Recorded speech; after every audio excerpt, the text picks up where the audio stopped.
Before we get into looking at all of the new products that we're introducing and some of the new features that you'll have to take advantage, I wanted to spend a few minutes talking about how you can get yourself skilled, trained, certified on these new products. How many folks in this room, how many of you are certified, hold a Microsoft certification? Okay, good. Many hands. Great. How many of you hold a current MCITP, Microsoft Certified IT Professional? That's great. That's fantastic. How many are MCSEs? Okay. Windows Server 2003? Okay. Good. All right. That's good. It's a good mix between the 2003 and 2008 generation, and that'll help us kind of calibrate as we go. Just to get a quick product baseline, how many of you are using Windows Server 2008? Excellent. How many have used R2? All right, most of the hands that were raised the first time. Who's used Windows 7? Okay.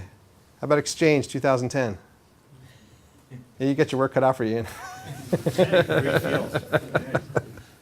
All right. Well, good. So since a lot of you are already certified, I think you probably already know the benefits of being certified, and that'll help. Let's move a little quickly. Let me just pull into slideshow mode.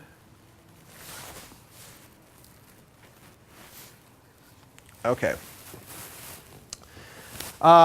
Quick question. Those of you who are certified, why did you get certified?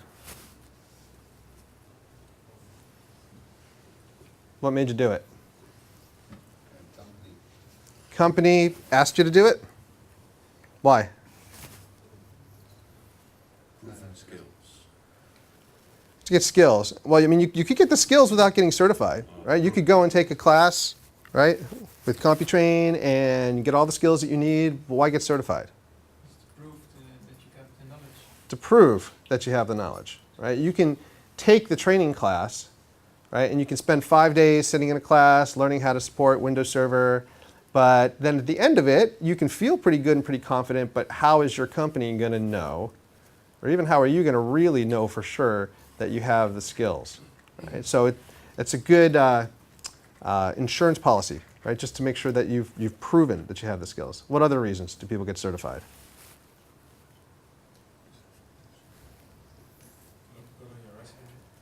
Looks good on your resume, right? It does, and it helps you get a job. Now, how many of you have been in IT for 5 years or more? Yeah, I figured most of you guys look pretty seasoned, right? So it may be hard to remember back when you're starting out, but a lot of folks are able to use certification as kind of a foot in the door as a way to get a job. But even if you've been in IT a long time, it's still a good idea to keep your certifications up to date. It's an insurance policy of another kind, right? Because it is a tough economy. And you never really know what's going to happen, right? We can hope, we can all hope, and I do hope that all of our jobs are secure. But even my employer, Microsoft, we've laid off thousands of people over the last year. So I've kept all my certifications up to date. Yeah. Just in case. Hey, seriously, just in case, if I end up having to find a new job, I'll have enough to worry about. The last thing I want to have to do is have to go back and prove the basic fundamental skills that all my competition going after those same jobs is going to be trying to do as well. At least I have that testimonial from Microsoft, right? And so I actually recommend not just getting Microsoft certified, but I'll go out on a limb and just say, if you're supporting any other vendors as well, hardware, software, it's a good idea to get that knowledge certified. If you expect to be able to go and then find another job at some point, whether it's within your company or at another company, it's good to have that ratification of your skills. Cool. Great. So I'm going to skip through a lot of these slides in the interest of time because it sounds like you guys are right on the ball as far as why get certified. And it sounds like you guys are probably familiar with the breadth of certifications that we offer as well. So you're familiar that at the introductory level, we have our technology specialist series. So most people's first step with Microsoft is to get an MCTS credential. It proves that you're an expert in a particular product, very specific to that product. And then once you move beyond that, we have the professional series, MCITP, or for developers, MCPD. And that one is more specific to a job role. And so it takes several different products and it makes sure that you can perform a specific role, whether it's a systems administrator, whether it's an enterprise support technician, whether it's a messaging administrator. It looks to make sure that you can do those technical skills and tasks in context of a particular job. And then finally, we have our master series on top. Is anybody a master in the room? Is anyone thinking about becoming a master? Yeah, it's a pretty small group of people out there, and it's a pretty high-end certification. And that's really aimed at people who have been in the industry for at least 10 years and are so deeply involved and engaged in a particular technology that it's all they do. And they want that deep level of certification from Microsoft.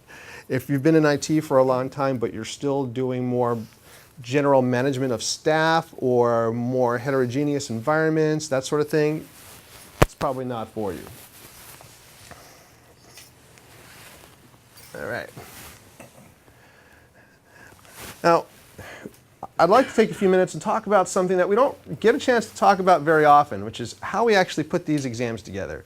When we did a tour like this in the US about 6 months ago, and it was one of the most common questions we got when we had our certification team out on the road with us is why is the passing score 700 on the exams? And how do you guys come up with these questions? And what makes an exam valid? And so we tried to put together some of this information for you guys as well, since you take certification so seriously. We want you to know that we do too. We do a lot of things with our exams to make sure that we keep the integrity bar very, very high.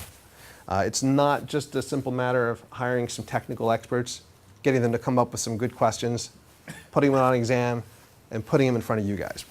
We have an extremely rigorous exam development process where we do pull in experts from around the world.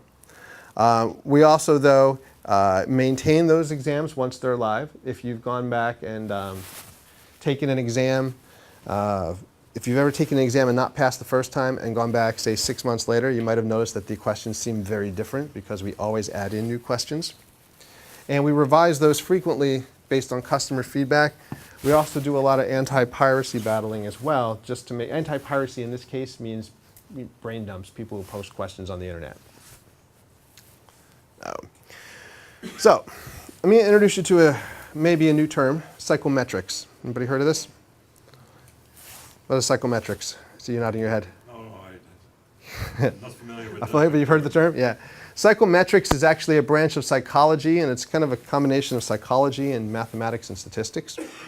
And we actually have people at Microsoft. We actually have one person in particular. Her name is Liberty Munson, who is out with us from time to time on this tour, who is our psychometrician. And it's the best job title at Microsoft. Awesome. She's also the most intimidating person at Microsoft. She's so smart, and we have like absolutely no idea how her brain works.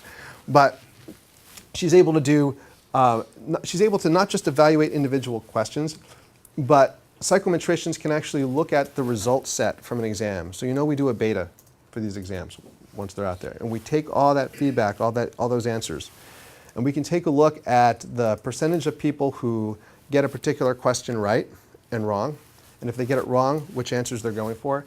And we can determine whether a question is valid or how much it should be weighted. And by looking at the entire data set, we can determine what the passing score should be based on how successful people in the job are performing on the exam. So it's not just a simple matter of saying, here's your passing score. If you're above the score, you're fine. If you're below it, you're not. You may have a hard time reconciling that statement I just made with the fact that you probably know our passing score is 700.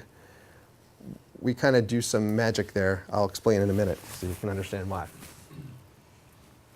All right. So this is actually how we develop our exams. And I'm going to go through this really quickly just so you get a sense of how intricate it is. We do start out with a great deal of research. The first research that we do is not even about the product, but it's about the audience, about you. So we do a lot of research to make sure that we understand the job that you do, the task that you do, whether it's with our product or not. Even if it's with competitors' product, we need to understand, what do system administrators do? What do messaging administrators do? What do developers do? So that we can put together the right set of